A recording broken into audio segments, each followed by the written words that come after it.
കുന്നംകുളം കാവിലക്കാട് പൂരത്തെത്തിച്ച് ആനയിടഞ്ഞു. കൊമ്പൻ കിഴക്കോട്ട് വിശ്വനാഥനാണ് ഇടഞ്ഞത്.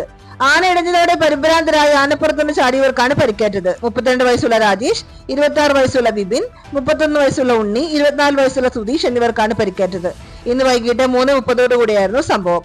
ചെറുപുഷ്പം കമ്മിറ്റിക്ക് വേണ്ടി എഴുന്നള്ളിപ്പിന് എത്തിച്ചതായിരുന്നു കൊമ്പൻ. ഇടഞ്ഞ ആന ചിറ്റഞ്ഞൂർ പാടം ഭാഗത്തേക്ക് ഓടുകയും പിന്നീട് ആനയെ പാപ്പന്മാരുടെ നേതൃത്വത്തിൽ സമീപത്തെ പറമ്പിൽ തളയ്ക്കുകയും ചെയ്തു. ആനപ്പുറത്തുണ്ടായിരുന്നവർ താഴേക്ക് ചാടുന്നതിനിടയിലാണ് ഇവർക്ക് പരിക്കേറ്റത്. പരിക്കേറ്റവരെ കുന്നംകുളം പരസ്പര സഹായ സമിതി ആംബുലൻസ് പ്രവർത്തകർ കുന്നംകുളം മലങ്കര ആശുപത്രിയിൽ പ്രവേശിപ്പിച്ചു. ആരുടെയും പരിക്ക് ഗുരുതരമല്ല.